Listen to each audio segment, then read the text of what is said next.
السلام علیکم ورحمۃ اللہ وبرکاتہ۔ اعوذ باللہ من الشیطان الرجیم، بسم اللہ الرحمن الرحیم۔ الحمد للہ والصلاة والسلام علی رسول اللہ وآلہ اہل اللہ، واللعنۃ الدائمۃ علی اعدائہم اعداء اللہ من یوم عداوتہم الی یوم لقاء اللہ۔ عباد اللہ اوصیکم ونفسی بتقوی اللہ، اتقوا اللہ فإن خیر الزاد التقوی۔ بندگان خدا، آپ سب کو اور اپنے نفس کو تقوی الہی کی وصیت کرتا ہوں، تقوی الہی کی نصیحت کرتا ہوں، تقوی الہی کی جانب دعوت دیتا ہوں اور تاکید کرتا ہوں کہ اپنی زندگی تقوی کے مطابق بسر کریں، تقوی کے زیر سایہ زندگی گزاریں، تقوی کے مطابق امور زندگی ترتیب دیں و تنظیم دیں اور تقوی کے زیر سایہ نظام زندگی قائم کریں۔ تقوی حفاظتی تدبیر ہے انسانی زندگی کے تحفظ کے لیے، حفاظت کے لیے۔ خالق حیات نے زندگی کے ہدیہ کے ساتھ ساتھ زندگی کی حفاظت کی تدبیر بھی عنایت فرمائی ہے۔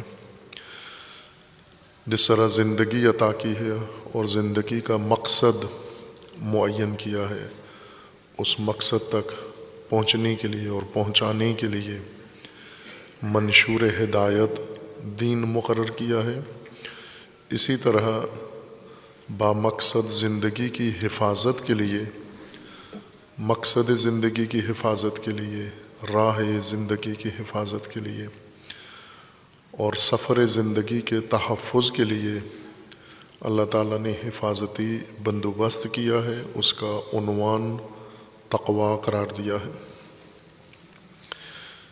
یہ اشارہ ہوا تھا کہ تقوی قرآن کریم کا اختصاصی موضوع ہے۔ قرآن کریم میں تقوی ذکر ہوا ہے اور قرآن سے دیگر منابع میں تقوی کا موضوع منتقل ہوا ہے، علوم میں اور دیگر تہذیبوں کے اندر۔ قرآن سے پہلے اس مفہوم سے لوگ آشنا نہیں تھے۔ تقوی کے متبادل خود لوگوں کے اپنے انتظامات تھے، یا حتیٰ اگر آسمانی کتابوں میں بھی حفاظت زندگی کا حکم نازل ہوا تھا یا اہتمام، اس کا عنوان تقوی نہیں تھا، دیگر عناوین کے ساتھ اسے ذکر کیا گیا۔ قرآن کریم میں خداوند تبارک و تعالیٰ نے اس کتاب خاتم میں، خاتم الانبیاء صلی اللہ علیہ وآلہ وسلم پر جامع کتاب اور کامل دین نازل کیا ہے، اور کامل دین میں اس کی تکمیل کا ایک اہم حصہ اور جز تقوی ہے، حفاظت زندگی یا تدبیر تحفظ زندگی ہے۔ قرآن کریم میں خداوند تبارک و تعالیٰ نے جہاں پر اسے آغاز کیا اور بیان کیا ہے، قرآن کے اختراعی اور ابتکاری موضوعات میں سے ہے، وہیں پر قرآن کریم میں اللہ تعالیٰ نے تقوی کو جامعیت کے ساتھ ذکر کیا ہے، اور تقوی کے متعلق سب سے زیادہ تاکید کی ہے، اہتمام سب سے زیادہ ہے۔ توحید کے بعد، نفی شرک کے بعد سب سے زیادہ اصرار قرآن کا تقوی کے اوپر ہے۔ تقوی مسلمین میں، خصوصاً علماء اسلام میں اور علوم میں اسلامیہ میں زیر باس ہے۔ خصوصاً علم اخلاق میں تقوی کو علماء ذکر کرتے ہیں، لیکن علوم کا تقوی، علمی تقوی اور مباحثاتی تقوی قرآن کریم سے مختلف ہو گیا ہے، چونکہ علوم میں فقط منبع قرآن نہیں ہے، قرآن کے علاوہ بھی علوم دیگر منابع سے بھی استفادہ کرتے ہیں، جیسا کہ عرفان میں اور تصوف میں معرفت توحید، اللہ کی معرفت کا ایک مبنی بنیاد قرآن کریم میں ہے، لیکن علم عرفان اور علم تصوف میں معرفت الہی کا منبع قرآن سے ہٹ کر بھی ہے، دیگر منابع سے بھی عرفان و تصوف کو سیراب کیا جاتا ہے، جس کے نتیجے میں وہ خالص توحیدی عرفان، قرآنی عرفان مخلوط ہو جاتا ہے علوم کے اندر آ کر، علم عرفان یا علم تصوف میں آ کر دیگر منابع کے ساتھ مخلوط ہو جاتا ہے، مل جاتا ہے، جیسے صاف شفاف پانی ہو اور اسے عام پانی سے مخلوط کر دیا جائے بڑھانے کے لیے۔ زمزم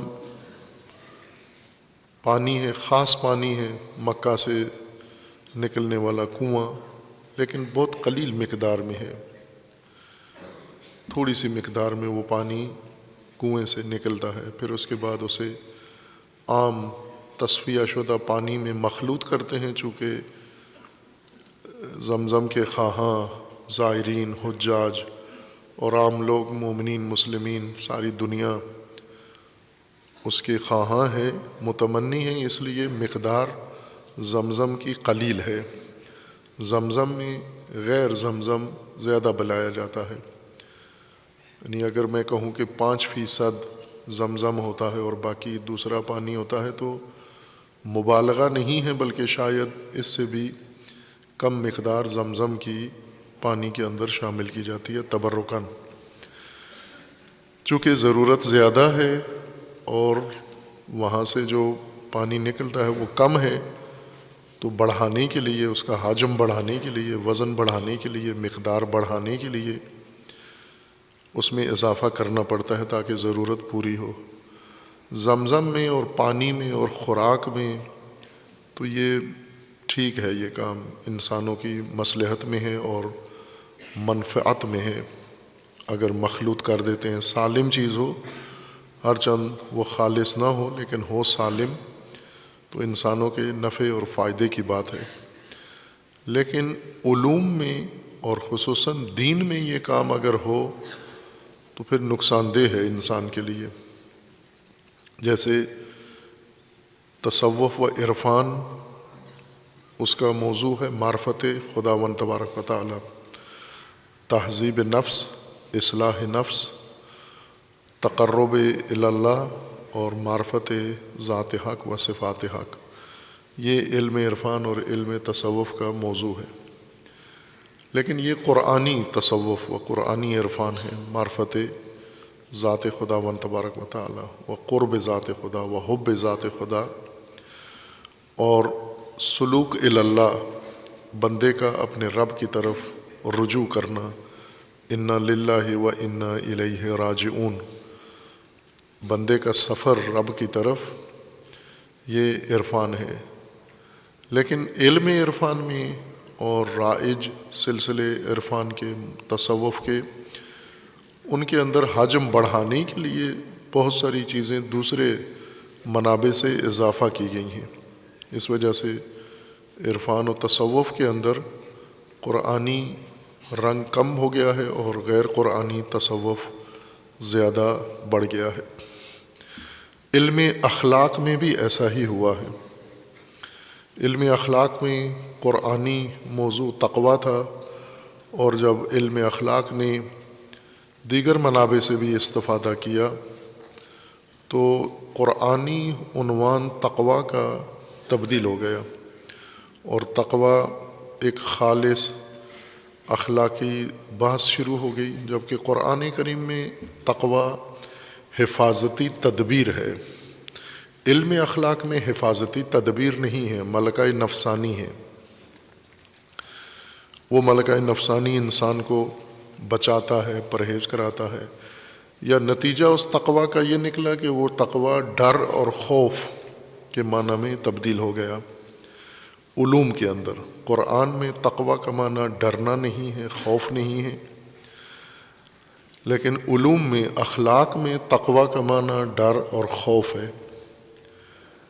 اس لیے ہم قرآن کریم کے ترجمے دیکھیں، شیعہ سنی سب، جیسا کہ پہلے اس موضوع کی طرف اشارہ کیا ہے آپ کی خدمت میں، کہ اللہ تعالیٰ کا فرمان ہے کہ ہم نے کذالک انزلناہ قرآنا عربیا لعلہم یتقون، ہم نے قرآن عربی نازل کیا ہے۔ اگر قرآن عربی سمجھ لیا جائے، قرآن عربی پڑھ لیا جائے، قرآن عربی انسان کو ہدایت کرے تو بہت ساری مشکلات کم ہو جاتی ہیں۔ لیکن اگر یہ قرآن عربی قرآن فارسی بنا دیا جائے، قرآن انگریزی بنا دیا جائے، قرآن اردو بنا دیا جائے، قرآن پنجابی بنا دیا جائے، تو ظاہر ہے کہ پھر مترجم بھی بیچ میں شامل ہو جاتا ہے۔ پہلے کلام اللہ کا تھا، لیکن جبریل نزول میں دخیل تھے، اور رسول اللہ صلی اللہ علیہ وآلہ وسلم دریافت میں دخیل تھے، اور جبریل اور رسول اللہ کی دخالت یہ تھی کہ قرآن کے نزول میں اور قرآن کے دریافت میں، لیکن اس میں کوئی تبدیلی نہیں آئی، فرق نہیں آیا، نہ حضرت جبریل کی جانب سے علیہ الصلاۃ والسلام اور نہ ہی رسول اللہ صلی اللہ علیہ وآلہ وسلم کی جانب سے قرآن میں معمولی سی بھی تبدیلی اور دخل و تصرف نہیں ہوا۔ لیکن مترجمین کی طرف سے اور مفسرین کی طرف سے کم نہیں ہے۔ قرآن کے اندر مواد جو مترجمین نے ڈالا ہے، اور قرآن کے اندر وہ مواد جو مفسرین نے قرآن کا حصہ بنانے کی کوشش کی ہے۔ خالص قرآن جو اللہ کا کلام ہے وہ مخلوط ہو جاتا ہے مترجمین کے اور فرقوں کے افکار و نظریات سے۔ آپ ترجمے قرآن کے پڑھیں مختلف فرقوں کے، تو ان میں فرقہ صاف نظر آتا ہے، ایسے لگتا ہے کہ یہ قرآن اس فرقے کے لیے نازل ہوا ہے اور اس فرقے پر اترا ہے، اور باقی فرقوں کی مذمت میں اترا ہے، جبکہ فرقے قرآن کے بہت بعد میں بنے ہیں۔ قرآن کے نزول کے وقت کوئی فرقہ نہیں تھا کہ تاکہ ہم یہ کہیں کہ قرآن فرقہ لے کر آیا ہے اور فرقے کی تعلیمات قرآن کے اندر ہیں۔ قرآن ہدایت لے کر آیا ہے، فرقوں نے اس کو اپنے رنگ میں تبدیل کیا ہے اور قرآن میں اپنا رنگ شامل کیا ہے۔ علوم ترجموں کے اندر جتنی بھی ترجمے آپ بالاتفاق شیعہ سنی ملاحظہ کریں، ان کے اندر تقوی کا معنی ڈر اور خوف ہے۔ اتقوا اللہ، اللہ سے ڈرو، اللہ کا خوف کرو، اللہ کا خوف دل میں پیدا کرو۔ تقوی کا معنی خوف کیا ہے، خوف۔ خوف قرآن عربی لفظ ہے، قرآن میں استعمال ہوا ہے۔ خوف بھی قرآن میں ہے، جہاں قرآن کو خوف سمجھانا تھا وہاں تقوی کا لفظ استعمال نہیں کیا، بلکہ خوف ہی کا لفظ استعمال کیا ہے۔ وَلَنَبْلُوَنَّكُمْ بِشَيْءٍ مِّنَ الْخَوْفِ، ہم آپ کو خوف میں مبتلا کریں گے، تھوڑا سا خوف بھی آپ کے امتحان میں ڈال دیں گے، خوف زدہ ہوں گے آپ۔ یہ خوف قرآن میں اور کئی جگہوں پر ہے۔ لا تخف، حضرت موسیٰ علیہ الصلاۃ والسلام کو فرمانا ہے لا تخف، یا اور بہت ساری آیات کے اندر خوف کا لفظ استعمال ہوا ہے۔ تو یوں نہیں کہ خوف کا معنی بھی خوف ہے، تقوی کا معنی بھی خوف ہے، لیکن ترجموں میں تمام تراجم میں جتنے شیعہ سنی ترجمے ہیں سب میں تقوی کا ترجمہ خوف کیا گیا ہے۔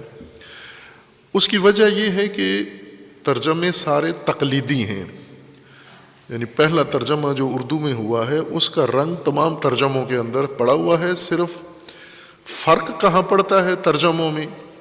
جہاں فرقے کے متعلق کوئی بات آتی ہے وہاں ترجمے مختلف ہو جاتے ہیں، لیکن جہاں کوئی فرقے کی بات نہیں ہے، عام بات ہے، کامن بات ہے، سب فرقوں کے اندر ایک جیسا تصور ہے اس بات کے بارے میں، وہاں ترجمے سارے یکساں ہیں، ایک جیسے ہیں۔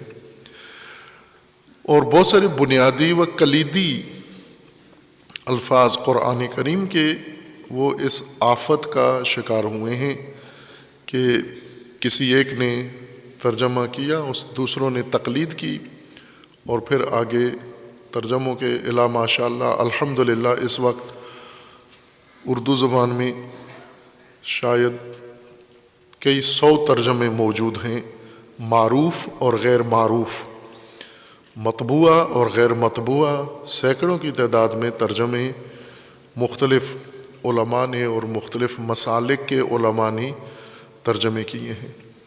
سب ایک جیسے نہیں ہیں، بعض ذرا بہتر ہیں، دقیق ہیں، بعض بہت سطحی ہیں، اور بعض کو کہہ سکتے ہیں کہ غلط ہیں۔ ان کے بارے میں یہ کہا جا سکتا ہے ان کے مترجمین اور ماننے والوں سے معذرت کے ساتھ کہ وہ ترجمے غلط ہیں، ٹھیک ترجمے ہی نہیں ہیں، لیکن بعض ترجمے اچھے ہیں نسبتاً دوسروں کی نسبت، ان کے مترجمین نے محنت کی ہے۔ یہ محنتی مترجم اور مقلد مترجم اور دیکھا دیکھی مترجم جنہوں نے دوسروں کے ترجمے دیکھ کر اپنا ترجمہ لکھ لیا ہے، سب تقویٰ کے ترجمہ میں آ کر ایک ہو جاتے ہیں۔ تمام نے تقویٰ کا ترجمہ خوف اور ڈر کیا ہے، اتقوا اللہ، اللہ سے ڈرو، اللہ کا خوف کھو۔ جبکہ لغت میں، لغات قرآن میں اور لغات عرب میں کسی جگہ پر بھی تقویٰ کا معنی خوف نہیں ہے، نہ اس کا حقیقی معنی خوف ہے اور نہ ہی تقویٰ کا استعمالی معنی خوف ہے۔ معانی دو طرح کے ہیں، وہ معانی جن کے لیے الفاظ مقرر کیے گئے ہیں جن کی ادائیگی کے لیے، اور وہ معانی جن کے لیے الفاظ مقرر نہیں کیے گئے لیکن ان معانی میں الفاظ استعمال ہوتے ہیں، استعمال ان کا رائج ہو گیا ہے ان معانی کے اندر، ان کو استعمالی معانی کہتے ہیں۔ لغت کی کتابیں دو طرح کی ہیں، ایک کتاب جو آپ عموماً اکثر طلاب کے پاس ہوتی ہے اور اچھی کتاب ہے لغت کی، اس کی طرف رجوع کرتے ہیں، المنجد ہے، عربی زبان کی لغت ہے، ایک غیر مسلم مسیحی نے، لبنانی مسیحی نے یہ لغت تالیف کی اور بہت جامع اور خوبصورت لغت ہے، المنجد للطلاب۔ پھر اس کی شاخیں آگے بنتی گئی ہیں، المنجد للطلاب ہے، المنجد ہے، فی اللغات ہے، اس طرح مختلف اس کے ورژن بنائے گئے ہیں۔ اس ڈکشنری میں الفاظ، عربی الفاظ کے استعمالی معانی ذکر کیے گئے ہیں، یعنی ایک لفظ کتنے معانی میں استعمال ہوتا ہے وہ سب مؤلف نے، مصنف نے، لغت کے مؤلف نے وہ سارے معانی ذکر کر دیے ہیں۔ اچھا کام کیا ہے رہنمائی کے لیے، طلاب کے لیے یا دیگر ضرورت مندوں کے لیے۔ کچھ معانی، کچھ لغات ایسی ہیں جن میں استعمالی معانی نہیں ذکر کیے گئے بلکہ حقیقی معنی، اصلی معنی لغات کے بیان کیے گئے ہیں، ان میں استعمالی معنی نہیں ہے۔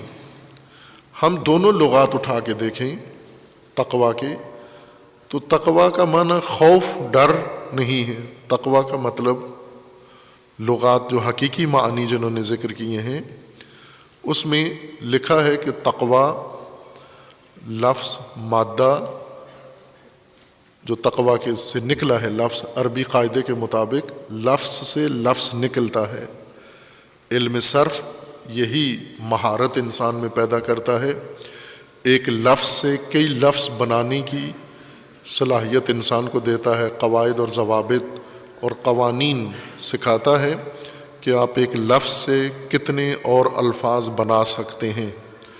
جیسے کتابت ہے، اس سے آپ کاتب بنا سکتے ہیں، مکتوب بنا سکتے ہیں، کتب بنا سکتے ہیں، مکاتبات بنا سکتے ہیں، یہ سارے الفاظ اور متعدد دیگر الفاظ بھی اس سے آپ بنا سکتے ہیں۔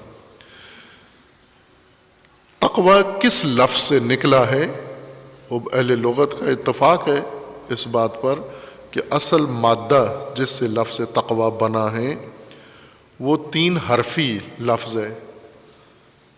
3 حرف ہیں اس کے اندر، واو، قاف اور یہ اردو ناموں کے ساتھ. واو، قاف کینچی والا، اور یہ واقعی، یا اس کو سمجھنے کے لیے واقعہ کہتے ہیں، یعنی اس کا ماضی لفظ، اس کا فعل واقع یا بنتا ہے. واو، قاف اور یا. واقعی اگر مادہ تلفظ کریں، مصدر اس کو پڑھیں تو واقعی ہے، اور اگر اس کا فعل بنائیں تو واقعہ ہے. اس سے لفظ تقوی نکلا ہے. اور بھی کئی الفاظ اس سے نکلے ہیں. اس کا جو معنی ہوگا واقعی کا اور واقعہ کا، تمام الفاظ جو اس مادے سے بنیں گے ان الفاظ کے اندر یہ معنی موجود رہے گا. جب ایک لفظ سے دیگر الفاظ بنتے ہیں تو جہاں پر اس کے بنیادی حروف دیگر الفاظ کے اندر اور مشتقات کے اندر تکرار ہوتے ہیں، وہاں پر اس کے اندر معانی بھی، وہی معنی اصلی بھی گھومتا رہتا ہے. جیسے کتابت کا ایک معنی ہے، اس سے جتنے الفاظ آپ بنائیں گے تو 3 حرف کتابت کے، کاف، تے، بے، یہ تمام مشتقات میں ہونا ضروری ہے. اور دوسرا یہ ہے کہ کاتبہ یا کتابت کا اصلی معنی بھی تمام الفاظ میں جو کتابت سے بنتے ہیں ان سب میں یہ معنی بھی موجود ہونا ضروری ہے. اس وقت اس کو اس خاندان کا لفظ کہیں گے ہم. لیکن اگر معنی نہیں تکرار ہو رہا یا وہ 3 اصلی حرف نہیں تکرار ہو رہے، پھر وہ اس مادہ سے تعلق نہیں رکھتا. وہ لفظ وہ الگ سے مستقل کوئی اپنی حیثیت رکھتا ہے، اپنا کوئی شجرہ رکھتا ہے. لفظ واو، قاف، یا، واقعہ، واقعی، اس کا معنی ہوتا ہے حفاظت. اصل لغوی معنی، اس کا اصلی معنی جس کے لیے یہ لفظ عربوں نے مقرر کیا ہے پہلے تاریخ عرب میں، وہ حفاظت ہے. واقعی کا مطلب حفاظت ہے. حفاظت کے لیے کئی الفاظ ہیں، مترادف ہیں. مثلا عربی میں حفاظت بھی کہتے ہیں اس کو، اور سیانت بھی کہتے ہیں، سواد کے ساتھ سیانت، مسون. اور عربی میں اس کو عاصم بھی کہتے ہیں، عین، صاد، میم، عصمت جس سے بنا ہے. عصمت، سیانت، حفاظت اور وقایت، ان سب کا ایک مشترکہ معنی ہے حفاظت، تحفظ، سیکیورٹی، سیف کرنا کسی چیز کو. مادری زبان میں آپ کے سیفٹی، محفوظ بنانا کسی چیز کو. لیکن خصوصیات ہیں، ہم معنی بالکل نہیں ہے. عصمت کا ایک اپنا خصوصیت ہے، سیانت کی ایک اپنی الگ خصوصیت، یعنی حفاظت کی کئی قسمیں ہیں. جیسے آپ پیسوں کی حفاظت کرتے ہیں، اپنے جسم کی حفاظت کرتے ہیں، سردی سے حفاظت کرتے ہیں اپنے آپ کی، گرمی سے اپنے آپ کو بچاتے ہیں، دھوپ سے بچاتے ہیں، چوری سے کسی چیز کو بچاتے ہیں، ضائع ہونے سے بچاتے ہیں، خراب ہونے سے بچاتے ہیں. یہ حفاظت کی مختلف اقسام بن جاتی ہیں، مختلف شکلیں بن جاتی ہیں. اور اشیاء اور حفاظت کی، نگہداری کی شکلوں کی وجہ سے مختلف معانی بن جاتے ہیں. حفاظت کے لیے الفاظ متعدد ہو جاتے ہیں. اردو میں اتنی گنجائش نہیں ہے کہ ہم ہر چیز کی حفاظت کے لیے علیحدہ لفظ بنائیں. عربی میں ہے، اور پاکستانیوں کی مادری زبان میں بھی گنجائش نہیں ہے. سب کو سیفٹی ہی کہتے ہیں. جس کی بھی حفاظت کریں اس کے لیے ایک ہی لفظ ہے سیفٹی، اسی کو گھما گھما کے آپ ٹھونستے جائیں. لیکن عربی میں الگ الگ خصوصیات کی وجہ سے الگ لفظ استعمال ہوتا ہے. وقایت کا مطلب ہوتا ہے وہ چیز جو انسان کو ضرر پہنچا رہی ہے، نقصان پہنچا رہی ہے، ضائع کر رہی ہے، ہلاک کر رہی ہے، اس سے بچانے کو، ہلاکت سے بچانے کو وقایت کہتے ہیں۔ بعض چیزیں ہلاک نہیں کرتی، کوئی ابتدائی نقصان پہنچا دیتی ہیں یا مالی بدنی نقصان پہنچاتی ہیں۔ جیسے اپنے آپ کو آپ بچائیں، کیچڑ سے بچائیں۔ کیچڑ انسان کو ہلاک نہیں کرتا، کپڑے گندے ہو جاتے ہیں، پاؤں گندے ہو جاتے ہیں۔ اسی طرح اور چیزیں جن سے ہم اپنے آپ کو بچاتے ہیں وہ کوئی اتنا بڑا نقصان نہیں پہنچاتی ہلاکت کی حد تک، بلکہ کوئی چیز ہماری خراب ہو جاتی ہے، جوتا کیچڑ میں یا پانی میں خراب ہو جاتا ہے، لہٰذا بچائیں آپ۔ یا کوئی چیز چوری ہو جاتی ہے، جو چیز چوری ہو جاتی ہے وہ انسان کو ہلاک نہیں کرتی، نقصان ہوتا ہے مالی، لیکن ہلاکت نہیں ہوتی۔ کچھ نقصانات ایسے ہیں جو آخر کار ہلاکت تک جا پہنچتے ہیں، لہٰذا عرب ڈھال کو، سپر، جنگ میں جب تلوار کی جنگ ہوتی تھی، نیزے کی جنگ ہوتی تھی یا تیروں کی جنگ ہوتی تھی، آمنے سامنے، تن بے تن، دو بے دو، دو ہتھیار عرب یا عام جنگجو دوسرے دنیا میں بھی استعمال کرتے تھے، تلوار اور ڈھال۔ تلوار کو کئی اس کے بھی عناوین ہیں۔ سیف، اگر ایسے لٹکی ہوئی ہے تلوار آپ کی تو سیف ہے یہ، لیکن اگر تنی ہوئی ہے، مارنے کے لیے تیار ہیں، تلوار نکلی ہوئی ہے اور بالکل چلنے والی ہے، اس کا اور نام ہے۔ نیام میں پڑی ہوئی ہے، گھر میں لٹکی ہوئی ہے، گھوڑے کے ساتھ باندھی ہوئی ہے، اس کا اور نام ہے۔ جس طرح امام حسین علیہ السلام کی حدیث میں آپ پڑھتے ہیں نا، سلہ و ذلہ،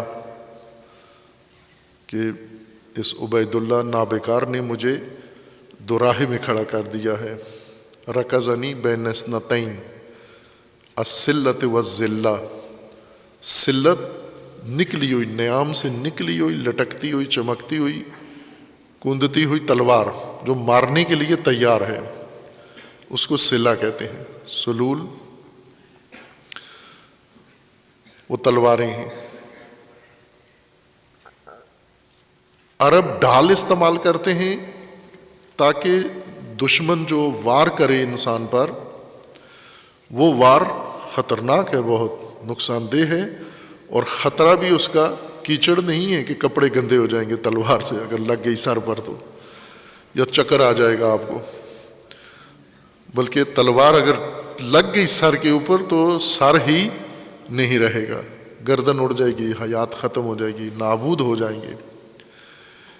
اس قسم کے خطرے سے، نابودی کے خطرے سے بچانے والی حالت کا نام یا اس ذریعے کا نام ہوتا ہے وقایا، ڈھال اور سپر۔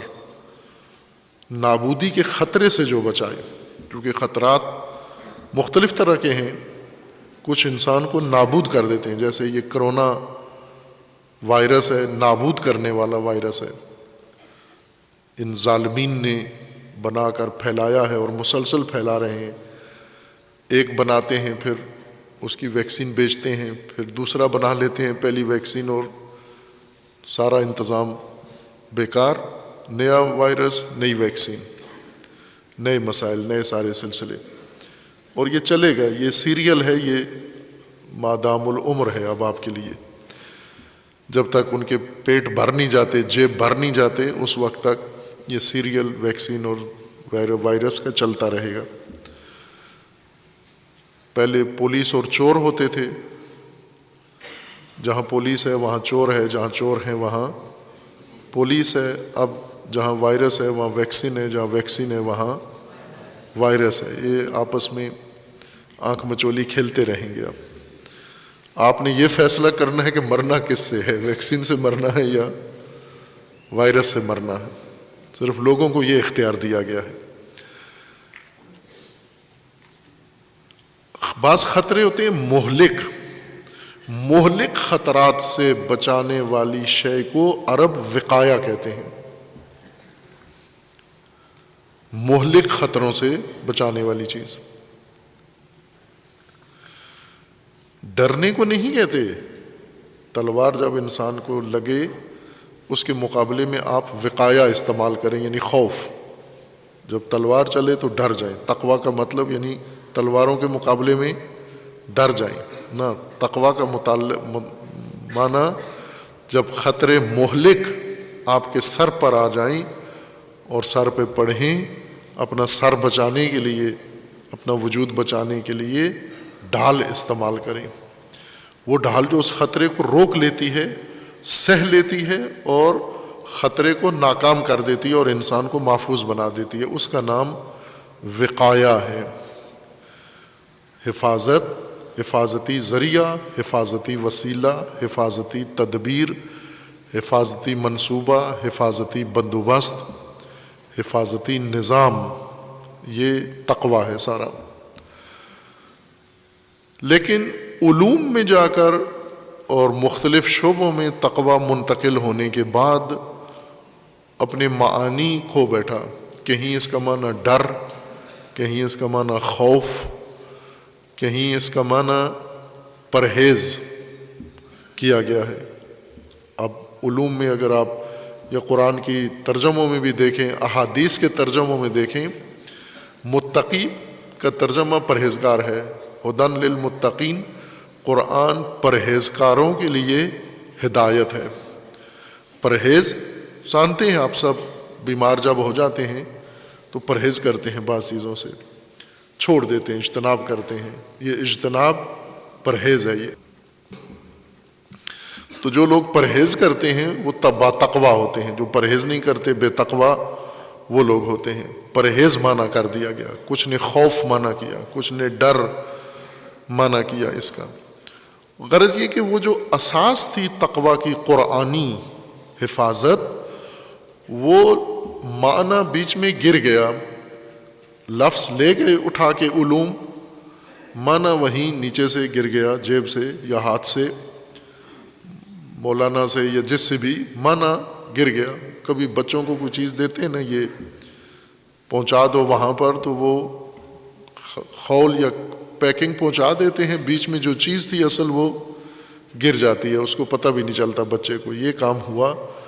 قرآنی معارف، ان کے معانی گر گئے اس مناظروں میں، بحثوں میں، تعلیم میں، تعلم میں، پڑھانے پڑھنے میں معانی گر گئے. الفاظ باقی ہیں اور دینی موضوعات کے طور پر الفاظ کو پڑھایا جاتا ہے. تقوی خصوصاً اس کا شکار ہوا ہے. اور یہ شکوہ شہید مطہری رحمۃ اللہ علیہ نے کیا ہے تمام علماء سے، اور تعجب بھی کیا ہے کہ شہید فرماتے مجھے سمجھ نہیں آئی کہ یہ غلطی کس سے ہوئی ہے تقوی کے معنی میں اور ترجمہ میں، کہ انہوں نے تقوی کا معنی پرہیز کر دیا ہے. یہ کب سے ہوا، کس صدی میں ہوا، کس شخص نے کیا، کس مسلک میں نے کیا، کس مدرسے نے کیا یہ کام. شہید فرماتے ہیں یہ میں جاننا چاہتا ہوں.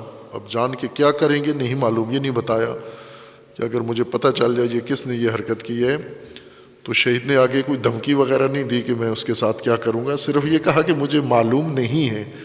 میں نے جستجو کی، تحقیق کی، مطالعہ کیا، لیکن کہیں سے مجھے یہ سراغ نہیں ملا کہ کس کی یہ پہلی غلطی کس نے کی ہے کہ تقوی کا معنی پرہیز کیا ہے. پھر اس کے بعد شواہد کافی شہید نے ذکر کیے ہیں. عموماً غلطیوں کو چھپا کے تکرار کرنے کو علماء اور طلاب ادب کہتے ہیں. با ادب کون ہے؟ وہ جو کسی عالم کی غلطی کو غلطی نہ کہے. جو غلطی کہہ دے کہ یہ غلط ہے وہ بے ادب ہو جاتا ہے.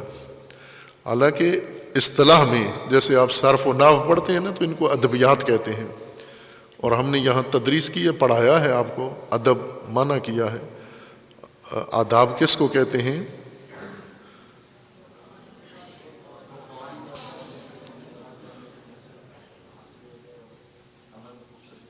ہاں ادب یہ مومنین بھی طلاب تو پڑھتے ہیں، اس مطلب کو پڑھ کے امتحان پاس کرتے ہیں، خود اپنے وجود پہ لاگو کم کرتے ہیں، امتحانوں کے لیے پڑھتے ہیں۔ ادب امتحان کا مادہ نہیں ہے، امتحان کے لیے مضمون نہیں ہے۔ ادب اپنے جسم میں لباس کی طرح ہے، جس طرح ہم کپڑے پہنتے ہیں، کپڑے بناتے ہیں پہننے کے لیے، آداب بھی پہننے کے لیے ہوتے ہیں، اپنانے کے لیے ہوتے ہیں۔ ادب ان قواعد کو کہتے ہیں، ان ضوابط اور قوانین کو ادب کہتے ہیں جن کے ذریعے سے عمل کا مقصد حاصل ہوتا ہے۔ ہر عمل کا ایک مقصد ہے، یہ مقصد اس وقت حاصل ہوتا ہے جب عمل میں یہ قانون اور قاعدہ رکھا جائے، ملحوظ رکھا جائے۔ اور دوسرا کام ادب کا عمل کو خوبصورت کرنا ہے، زیبا بنانا ہے، تزئینات، ڈیکوریشن کو ادب کہتے ہیں، عمل کی ڈیکوریشن کو ادب کہتے ہیں۔ جو بھی کام آپ کر رہے ہیں، بول رہے ہیں آپ، تو بولنے کا ادب ہے۔ ادب بولنے کا یہ ہے کہ جو کچھ آپ گفتگو میں کہنا چاہتے ہیں، جو مقصد ہے، ادب اس قانون کو کہتے ہیں جو اس مقصد کو گفتگو میں پہنچا دے لوگوں تک۔ یہ گفتگو مؤدبانہ گفتگو ہے، باادب گفتگو ہے، جس میں بولنے والے کا مقصد واضح ہو جائے۔ تو جو قواعد، جو قوانین مقصد کی ادائیگی میں مددگار ہوتے ہیں وہ آداب ہیں۔ اور دوسرا آداب کا فائدہ یہ ہوتا ہے کہ آداب خوبصورتی پیدا کرتے ہیں عمل میں۔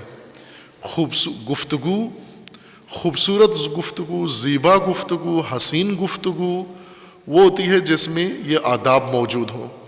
اگر ان آداب کو ختم کر لیں، گفتگو بدصورت ہو جاتی ہے، بری ہو جاتی ہے، اور مقصد ادا نہیں ہوتا۔ بعض اوقات ہوتا ہے کوئی آدمی گھنٹوں بات کرتا ہے، آخر میں پوچھتا ہے کچھ سمجھ آیا، لوگ کہتے ہیں کچھ بھی سمجھ نہیں آیا، یعنی آداب نہیں تھے گفتگو کے اندر۔ آداب کا تکرار کرتا ہوں میں پھر، آداب کا مطلب عمل کے مقصد کو یقینی بنانا اور عمل کو خوبصورت بنانا۔ وہ قاعدے، وہ قوانین جو یہ دو کام کریں، عمل کا مقصد پورا کریں اور عمل کو خوبصورت بنائیں، ان کو آداب کہتے ہیں۔ ہم ادب کس کو کہتے ہیں؟ جو چپ رہے، بڑا با ادب آدمی ہے، وہ چپ بیٹھا ہوا ہے اس لیے با ادب آدمی ہے۔ اس سے کوئی سوال کرو پھر بھی چپ رہے، اس سے کچھ پوچھو پھر بھی چپ رہے، اس کو ہم پنجاب میں با ادب کہتے ہیں۔ یہ پنجابی با ادب آدمی ہے، یا پاکستانی با ادب آدمی ہے۔ یا اگر کوئی غلطی دیکھ لے، کئی دفعہ ہوتا ہے یہاں مختلف کاموں میں، مختلف شعبوں میں کوئی غلطی ہو رہی ہوتی ہے، جب یہ غلطی ہو رہی ہوتی ہے تو دوسرا آدمی دیکھ رہا ہے۔ کبھی کبھار میں پوچھتا ہوں اس کو کہ جب یہ غلط کام ہو رہا تھا تو آپ یہاں تھے، موجود تھے؟ تو تائید کرتا ہے کہ میں ادھر ہی تھا۔ آپ دیکھ رہے تھے یہ غلط کام ہو رہا ہے؟ کہتا میں دیکھ رہا تھا غلط کام۔ تو پھر آپ نے ٹوکا کیوں نہیں، روکا کیوں نہیں، بتایا کیوں نہیں کہ غلطی ہو رہی ہے؟ تو کہا کہ وہ خلاف ادب تھا میرا بولنا۔ یہ خلاف ادب نہیں ہے۔ ادب غلطی چھپانے کو نہیں کہتے، غلطی بتانے کو کہتے ہیں۔ چونکہ جس ادب اس قاعدے کو کہتے ہیں جس سے مقصد حاصل ہو اور جو خوبصورتی کا باعث بنے۔ اب آپ بتائیں کہ تقویٰ کا غلط معنی و ترجمہ قرآن میں بھی ہوتا رہا، حدیث میں بھی ہوتا رہا، علوم میں بھی ہوتا رہا، اور تمام علماء وہی معنی خاموشی سے کرتے گئے۔ شہید مطہری بیچ میں بول پڑے، اب کون با ادب ہے؟ شہید مطہری با ادب ہے۔ چونکہ ادب اس قانون کو کہتے ہیں جس سے مقصد حاصل ہو۔ تقویٰ کا غلط ترجمہ ہو رہا ہو اور سارے ادب کے ساتھ چپ ہوں، یہ بے ادبی ہے۔ یہ بے ادبی ہے کہ سارے چپ ہیں، آپ تقویٰ کا معنی غلط ہو رہا ہے، ترجمہ کوئی بھی نہیں بول رہا، چونکہ بے ادبی ہے۔ یہ خود چپ رہنا بے ادبی ہے۔ شہید مطہری بول پڑے، اور شہید مطہری ان ہستیوں میں سے ہیں جو اللہ نے ان کو یہ توفیق دی ہے، یعنی ایک عالم کی خصوصیات میں سے ایک بڑی خصوصیت یہ ہے، شہید مطہری کے متعلق ایک مفصل گفتگو کی توفیق قم مقدسہ میں نصیب ہوئی تھی، وہ معلوم نہیں ابھی ڈھانچہ اس کا موجود ہے گفتگو کا یا نہیں، اور وہ ضروری سمجھی تھی طلاب کی رہنمائی کے لیے، سب سے پہلے تو اپنی رہنمائی کے لیے تھی، نہ یہ کہ دوسروں کے لیے تھی، اپنے لیے تھی کہ شہید مطہری جیسی توفیقات کب کسی کو نصیب ہوتی ہیں، کیا اللہ کی طرف سے اسے عطیہ ملتا ہے جس وجہ سے وہ شہید مطہری جیسی عالم، مفکر، مدبر، اتنی سنجیدگی کب آتی ہے انسان میں۔ یہ اصل دلچسپی کا یہ موضوع تھا کہ یہ شیخ مرتضیٰ یہ مطہری کیسے بن گئی۔ مرتضیٰ مجتبیٰ عام نام ہے نا، اب وہی مرتضیٰ مجتبیٰ میں سے ایک مرتضیٰ مطہری بن جاتا ہے، کیسے بنتا ہے یہ؟ تو وہ جو خود سمجھ میں آئی طالب علمانہ اس ناقص رائے کے مطابق، وہ دیگر طلاب کے سامنے بھی بہانہ بنا پیش کی۔ وہ گفتگو بہت ہی بابرکت گفتگو تھی، جس سے اور کسی نے استفادہ کیا نہ ہو، لیکن چونکہ وہ تھی اپنے لیے، اس لیے خود استفادہ کیا، اس سے کافی باتیں سمجھ میں آئیں کہ طالب علم کو کیسے رہنا چاہیے، کیا کرنا چاہیے۔ اگر وہ چھپ جاتی تو تمام طلاب کے لیے رہنما ہوتی، چونکہ مقصد ہی اس کا یہی تھا۔ شاید آج سے 20-25 سال پہلے وہ گفتگو قم مقدسہ میں توفیق نصیب ہوئی تھی، لگ بھگ اتنا عرصہ ہو گیا ہوگا۔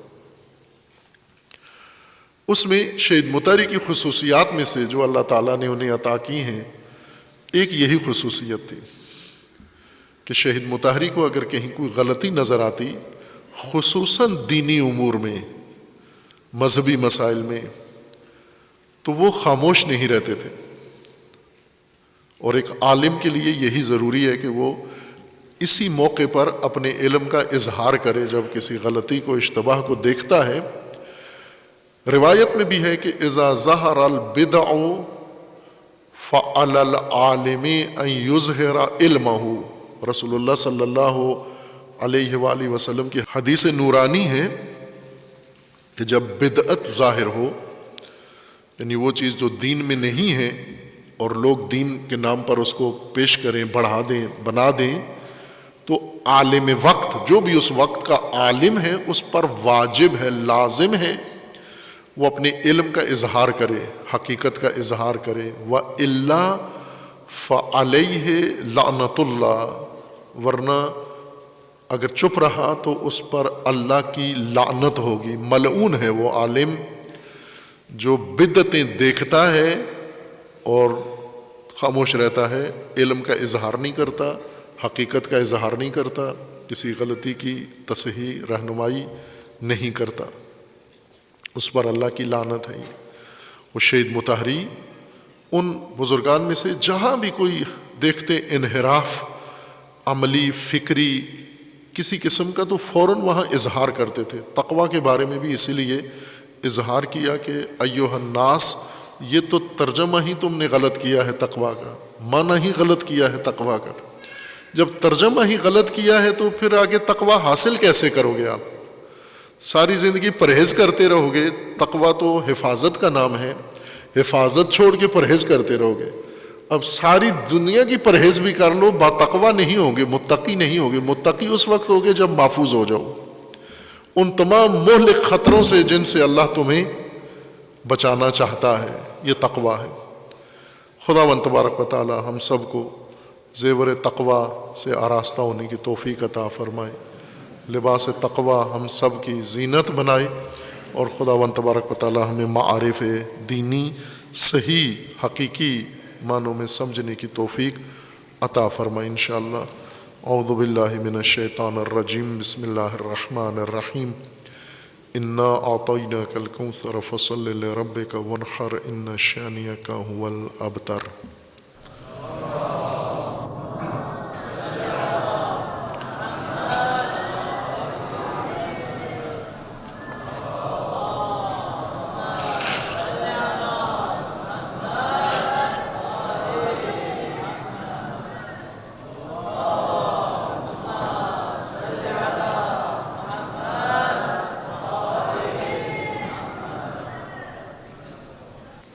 اعوذ باللہ من الشیطان الرجیم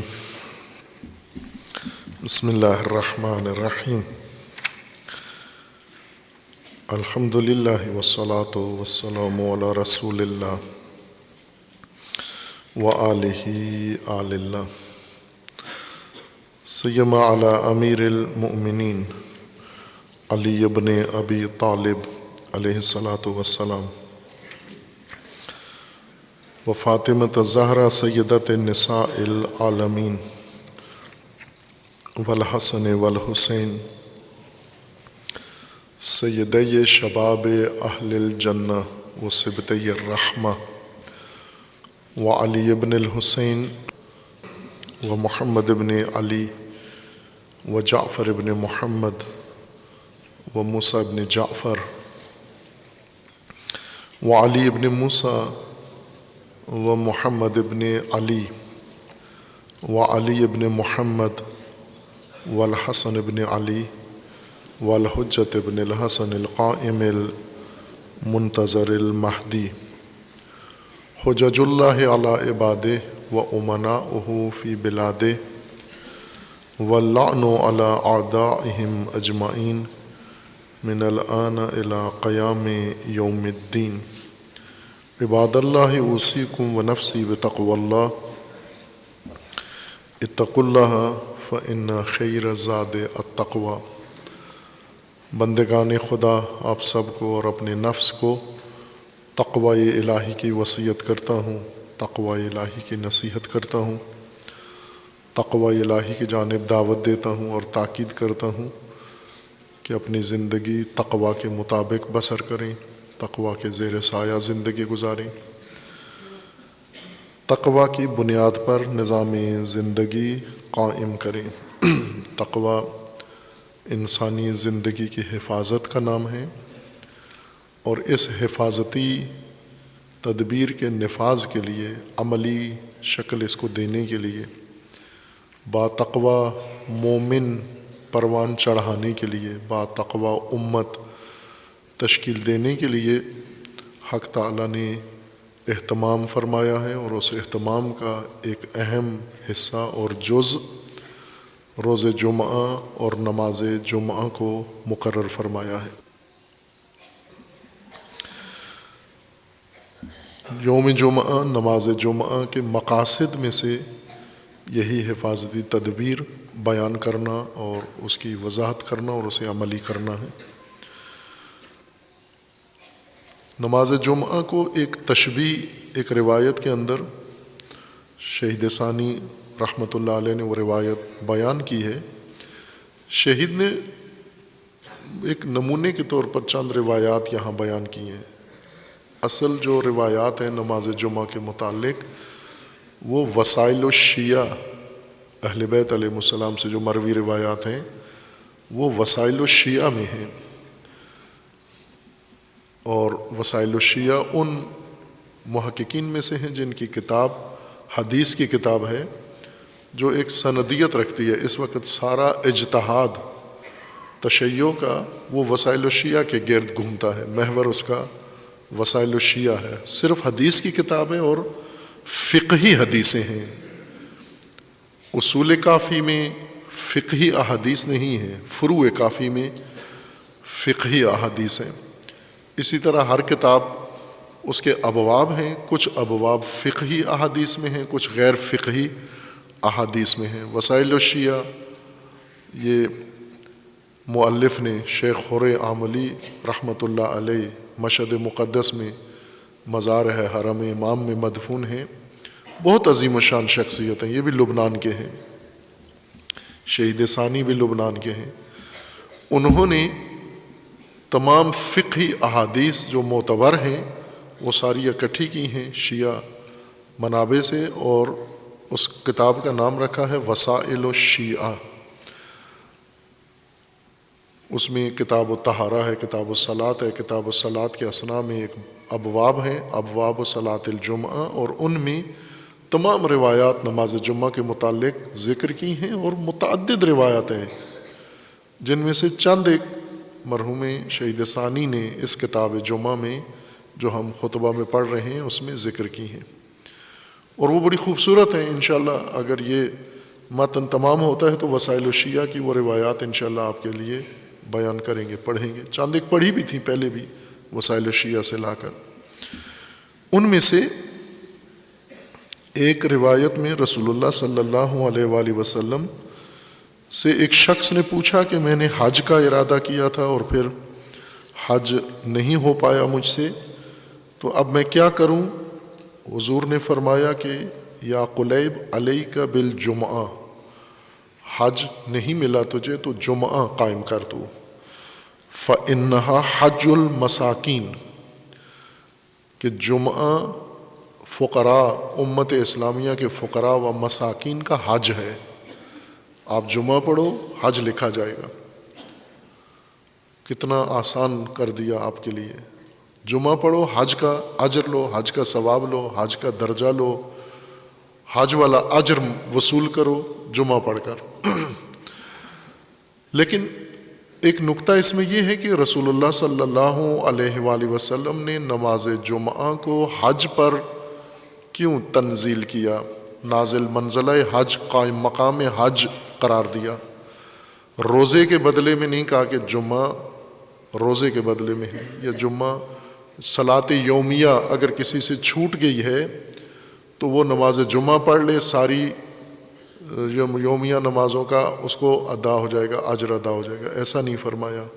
حج کا, خصوصاً حج کا ذکر فرمایا. حج عبادات دینی میں سب سے بنیادی عبادت ہے, بہت ہی جامع. ایک کتاب چھپائی تھی مرحوم کاظمی صاحب نے اسلام آباد کے, خدا رحمت کرے, انہوں نے ترجمہ کی توفیق نصیب ہوئی تھی اپنے استاد ارجمند حضرت آیت اللہ العظمیٰ جوادی عاملی دامہ ظل العالی کی کتاب تھی اسرار الحج. اس کا ترجمہ کی سعادت نصیب ہوئی تو کاظمی صاحب کو علم ہوا. پہلے کسی اور نے چھپوائی تھی, وہ نامناسب انداز میں چھپوائی تھی. مرحوم کاظمی صاحب جو دینی مسائل میں بہت فعال انسان تھے, انہیں علم ہوا کہ اس طرح کی ایک اچھی کتاب, بڑی اچھی کتاب ہے لیکن چھپی ٹھیک نہیں ہے, تو انہوں نے مجھ سے تقاضا کیا کہ اجازت دیں میں یہ کتاب چھاپ دوں. تو ہم نے اجازت دے دی انہوں نے چھاپی, بڑی خوبصورت طریقے سے چھاپی. اور اس کے بعد ہم نے متاب کو کہا کہ وہ کتاب آپ چھاپیں, لیکن معلوم نہیں ہے یا نہیں, اسرار الحج کے نام سے کتاب ہے. پھر اس کے بعد ایک اللہ تعالیٰ نے توفیق دی, ایک درس اسرار حج و فلسفہ حج کے متعلق بیان ہوا تھا قم مقدسہ میں, وہ بھی ابھی مدفون ہے. اس کو بھی کوشش تھی کہ وہ چھپ جائے تاکہ حج کی حقیقت, حج کا فلسفہ, حج کا رمز و راز معلوم ہو جائے. حج کے احکام تو معلوم ہیں خصوصاً حاجیوں کو یا جو حج کرواتے ہیں, لیکن وہ موضوع جو حج کرنے والے اور کروانے والے دونوں پر مخفی ہے. اور امام سید ساجدین علیہ الصلوۃ والسلام نے اپنے صحابی کو فرمایا کہ حج کر کے بھی حج نہیں کیا, تو نے حج کر کے آیا تھا اور امام سے ثواب مبارکباد لینے آیا کہ یا مولا میں نے حج کیا ہے, تو توقع اس کو یہ تھی کہ امام فرمائیں گے مبارک ہو تجھے. تو امام نے فرمایا اچھا حج کیا ہے, بتا کیسے کیا ہے.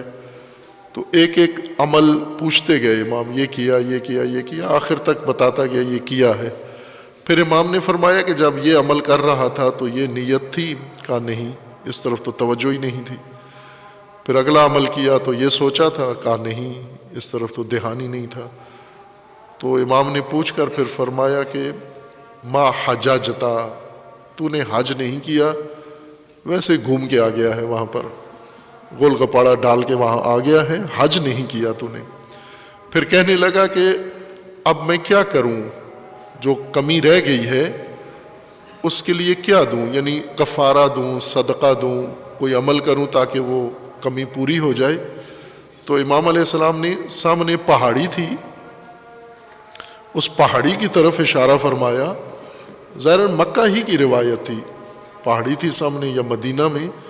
امام نے فرمایا یہ پہاڑی ساری سونے کی بن جائے, سونا بن جائے اور تیری ہو یہ سارا سونا, اور تو اسے راہ خدا میں خرچ کر دے تو بھی جو نقصان حج میں کرایا ہے وہ پورا نہیں ہوتا۔ تو پھر عرض کرنے لگا کہ مولا پھر ایک اور لطف فرمائیں، دعا کریں کہ اگلے حج تک خدا مجھے زندہ رکھے تاکہ جس طرح آپ فرما رہے ہیں اس طرح میں حج کروں۔ حج کے اندر وہ راز و رموز ہیں بہت ہی اعلیٰ،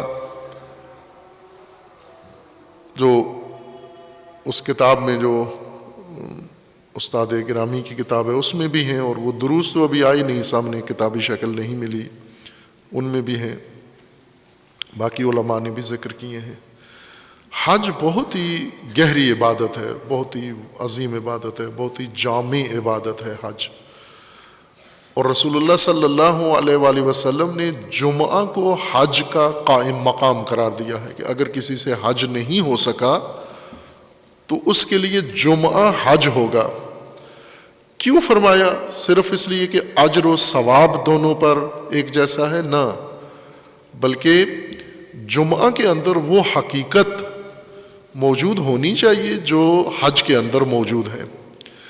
حج پوری کائنات کے لیے ہوتا ہے اجتماع، اور جمعہ ایک علاقے کے لیے ہوتا ہے، لیکن دونوں کے اندر مماثلت ہے، روح دونوں کی ایک ہے، حقیقت دونوں کی ایک ہے۔ جس مقام پر حاجی حج میں پہنچتا ہے اسی مقام پر نمازی نماز جمعہ میں پہنچتا ہے، وہی مقام دونوں کا ہے۔ اس لیے فرمایا کہ اگر تجھ سے حج نہیں ہو سکا تو نماز جمعہ میں شرکت کر، یہ حج المساکین ہے۔ چونکہ حج کے لیے استطاعت چاہیے، ٹکٹ چاہیے، پیسے چاہیے، خرچہ چاہیے۔ آج کل تو اور بہت مہنگا حج ہو گیا ہے، تو سستا حج، مفت حج، فری حج، حج کے سارے فائدے انسان لے لے، پائی پیسہ خرچ نہ ہو، وہ جمعہ ہے۔ اور پھر بھی مساکین اور فقراء اگر نہ متوجہ ہوں تو اب یہ ان کی بدبختی ہے کہ اللہ تعالیٰ نے اتنی بڑی توفیق انہیں عنایت کی ہے۔ حج میں کیا چیز ہے؟ حج کی موٹی علامتیں جو حج کو دیگر عبادتوں سے ممتاز کرتی ہیں، ان میں ایک بڑا فریضہ حج کے ذمہ امت سازی ہے، با تقوی امت کی پرورش ہے۔ حج ایک کارگاہ ہے، ورکشاپ ہے سالانہ امت اسلامی کی۔ امت سازی امامت کے نظام کی برپائی کے لیے ایک تمہید ہے۔ امت ہوگی تو امامت کا نظام قائم ہوگا۔ امام مہدی علیہ الصلوۃ والسلام جب ظہور فرمائیں گے، تشریف لائیں گے، تو نظام امامت قائم کریں گے، جمہوریت تو قائم نہیں کریں گے، الیکشن میں تو حصہ نہیں لیں گے۔ امام مہدی علیہ السلام کس حلقے سے کھڑے ہوں گے؟ بلتستان سے کھڑے ہوں گے، گلگت سے کھڑے ہوں گے، سیالکوٹ، شیخو پورہ، کہاں سے وہ کھڑے ہوں گے پارلیمنٹ میں جانے کے لیے؟ ووٹ کرائیں گے، جمہوریت ہوگی وہاں پر۔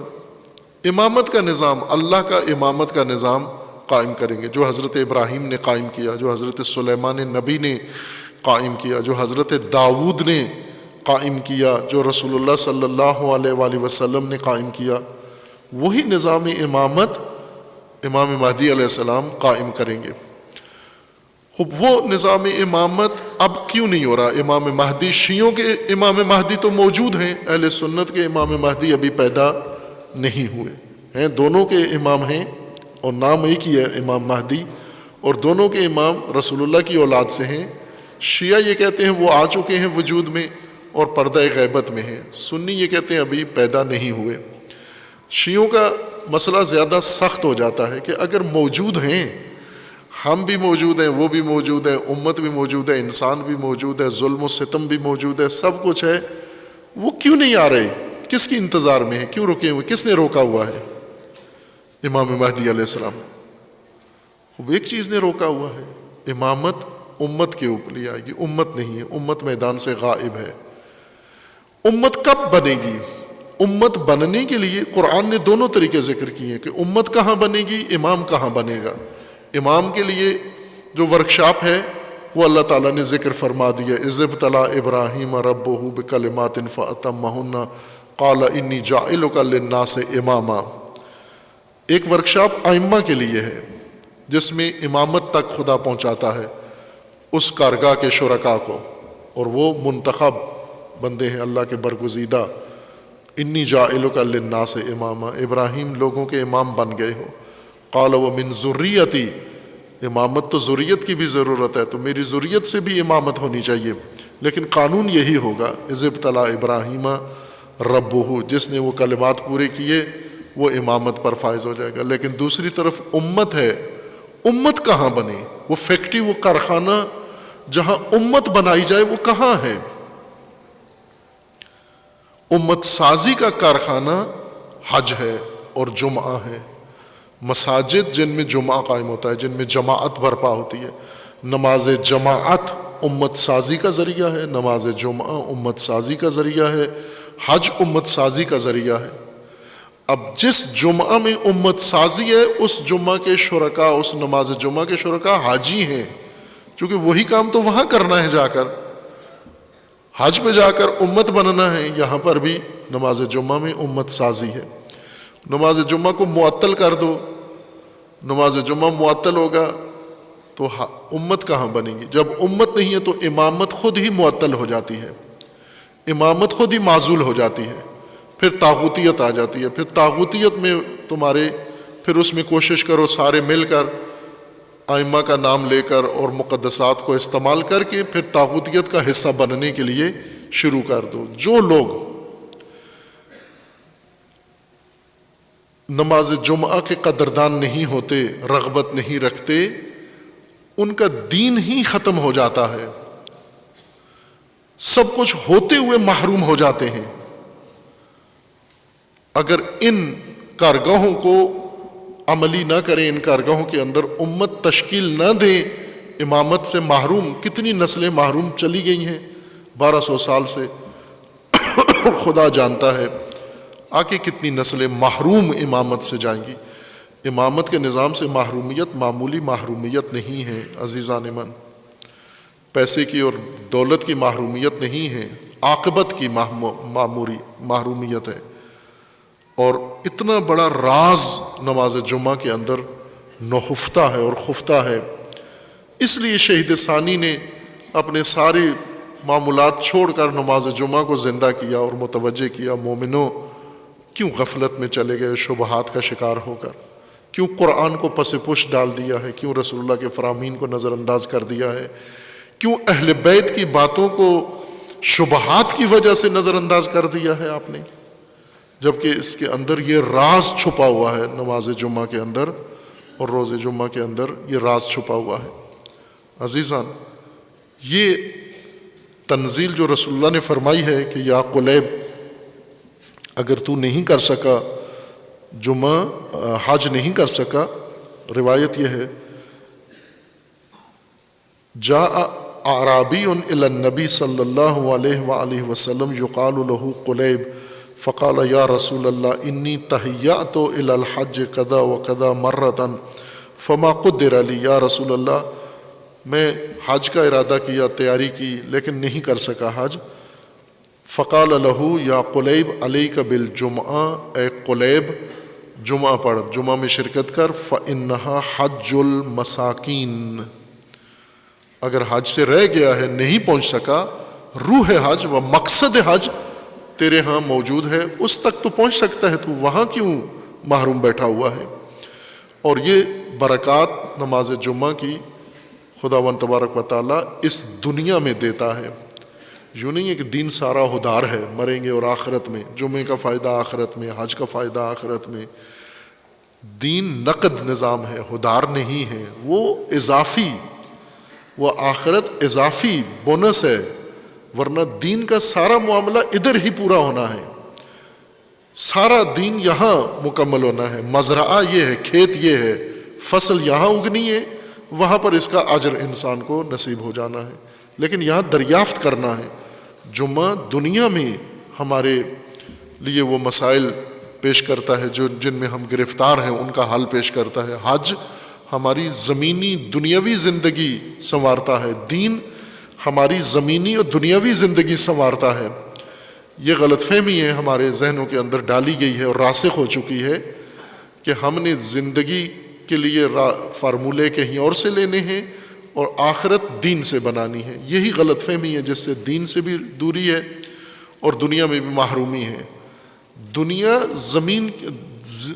دین زمین کی زندگی سنوارنے آیا ہے، یہی زمینی زندگی جو ابھی ہم جی رہے ہیں اور پچھلے گزر گئے ہیں اور اگلے آنے والے ہیں، اسی زندگی کو ٹھیک کرنے کے لیے دین آیا ہے۔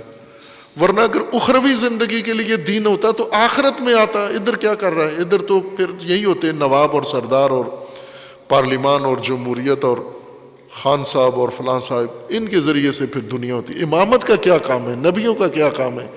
آسمانی کتابوں کا زمین پہ کیا کام ہے؟ آخرت میں نازل ہوتی، جب جنت میں جاتے پھر وہاں نزول شروع ہو جاتا، وہاں کتابیں نازل ہوتی۔ جب زمین پہ آئی ہیں تو مطلب یہ کہ زمین کو سنوارنے کے لیے اور زمینی زندگی آباد کرنے کے لیے آئی ہیں۔ خداوند تبارک و تعالی ہم سب کو دقیق صحیح فہم دین عطا فرمائے۔ خداوند تبارک و تعالی ارکان دین کو صحیح معنوں میں قائم کرنے کی توفیق عطا فرمائے۔